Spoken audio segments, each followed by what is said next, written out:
Vi er i dag samlet til overværelse af Morten Snorken. Rasmus er bag kameraet, og Morten har sovet meget tungt.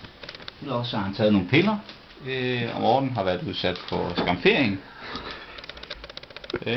Lige til bund, så får vi lige lidt lys på her. Morten kan ikke rigtig høre os. Morten han er i en dyb hypnose. I svag, i meget svær en trance. Ja. Vi har Jonas med her på siden. Yes. Og det er ikke tænkeligt. Nej, det er ikke så pæn barbering. Det kan godt ses, at der er barberet, men det er ikke så pæn barbering. Det kan være, at vi skal foretage den igen. Eventuelt. Er det noget, vi er ude i? Jo, er det ikke det? Det tror jeg nok. Ja, skal jeg lige finde noget andet. Han sover ikke så tungt nu, men vi kunne godt prøve.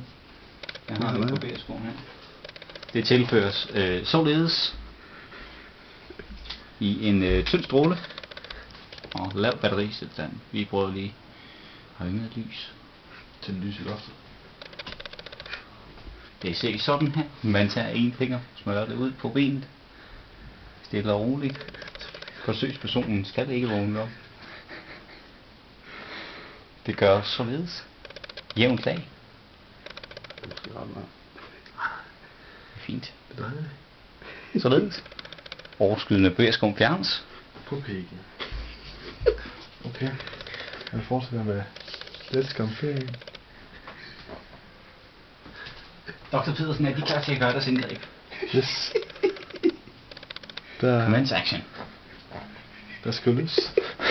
Skal løs. Til referatet kan tilføjes. Jeg snorker. Din mor har været her. Jeg snorker rigtig meget. Og et enkelt godt. For hyggens skyld. Mere? Ja.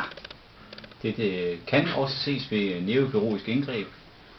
Og ofte... Ja, så ser vi her, at det er en meget flot bevægning. Den går ikke imod hårene. Forsøgsobjektet bliver ikke irriteret. Og lider ingen overlast. Skal vi bede en spotter? Det kunne vi godt. Bare lige have blindt. Lige tage det toppen heroppe, så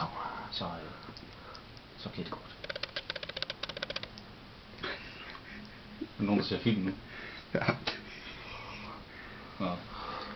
Skal vi lige, jeg skal lige mærkes. Ja. Og jeg tror, vi tager af herfra. Fra aftenens skamfering. Vi siger tak til Jesper. Lad det være noteret, at klokken på Jesper. tidspunkt... Jonas og Rasmus. Ja, det kan man godt se for fanden.